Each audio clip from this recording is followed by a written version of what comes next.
नमस्ते दोस्तों, मैं रोहित आप सबका स्वागत करता हूं अपने चैनल स्टोरीज के खजाना 23 में। मुझे उम्मीद है कि आपको मेरी पिछली कहानी काफी पसंद आई होगी। चलिए आज मैं आपको एक नई कहानी सुनाता हूं।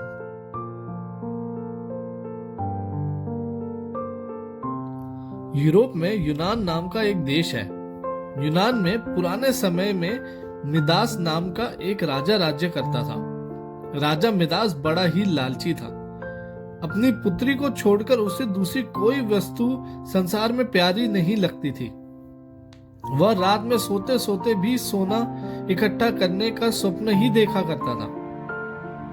एक दिन राजा मिदास अपने खजाने में बैठा सोने की ईंटें और अशरफियां गिन रहा था। अचानक वहां एक देवदूत आया। उसने राजा से कहा, मिदास तुम बहुत धनी हो। मिदास ने मुंह लटकाकर उत्तर दिया, मैं धनी कहाँ हूँ, मेरे पास तो यह बहुत थोड़ा सोना है। देवदूत बोला, तुम्हें इतने सोने से भी संतुष्टि नहीं, कितना सोना चाहिए तुम्हें? राजा ने कहा, मैं तो चाहता हूं कि मैं जिस वस्तु को हाथ से स्पर्श करूं वही सोने की हो जाए। देवदूत हंसा और बोला, अच्छी बात, कल सवेरे से तुम जिस वस्तु को छुओगे वही सोने की हो जाएगी। उस दिन रात में राजा मिदास को नींद नहीं आई। बड़े बेसब्र थे वो सुबह उठे।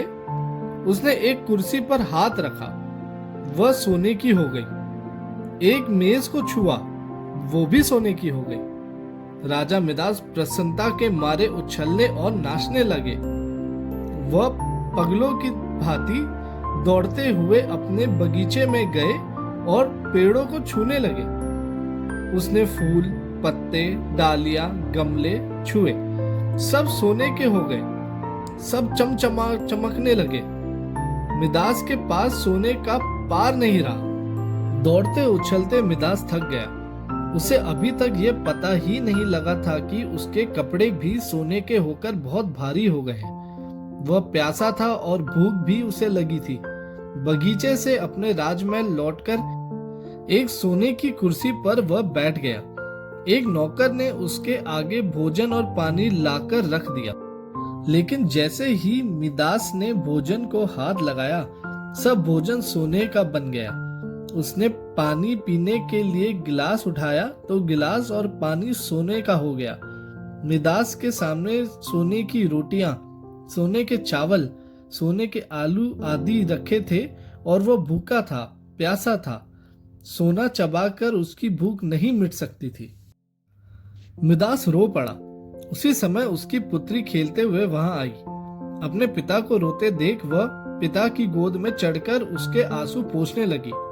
मिदास ने पुत्री को अपनी छाती से लगा लिया, लेकिन अब उसकी पुत्री वहां कहाँ थी?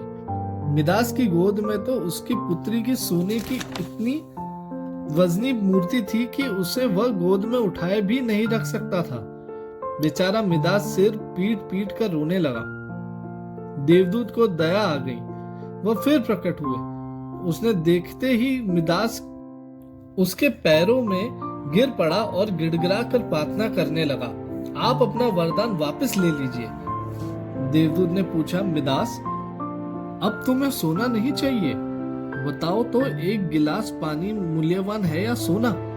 टुकड़ा रोटी भली या सोना?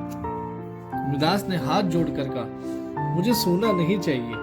मैं जान गया कि मनुष्य को सोना नहीं चाहिए। सोने के बिना मनुष्य का कोई काम नहीं अटकता, किंतु एक गिलास पानी और एक टुकड़ा रोटी के बिना मनुष्य का काम नहीं चल सकता। अब सोने का लोभ नहीं करूंगा। देवदूत ने एक कटोरे में जल दिया और कहा, इसे सब पर छिड़क दो। मिदास वह जल अपनी पुत्री पर, मेज पर, कुर्सी पर, भोजन पर, पानी पर और बगीचे के हर पेड़ पौधे पर छिड़क दिया। सब पदार्थ जैसे ही पहले थे वैसे ही हो गए। इस कहानी से हमें ये शिक्षा मिलती है कि जिंदगी में हमने छोटी छोटी चीजों का भी मूल्य करना चाहिए, उसे नजरअंदाज नहीं करना चाहिए। धन्यवाद। अगर आपको हमारी कहानी अच्छी लगी तो हमारे चैनल को सब्सक्राइब करें और लाइक, शेयर एंड कमेंट करें।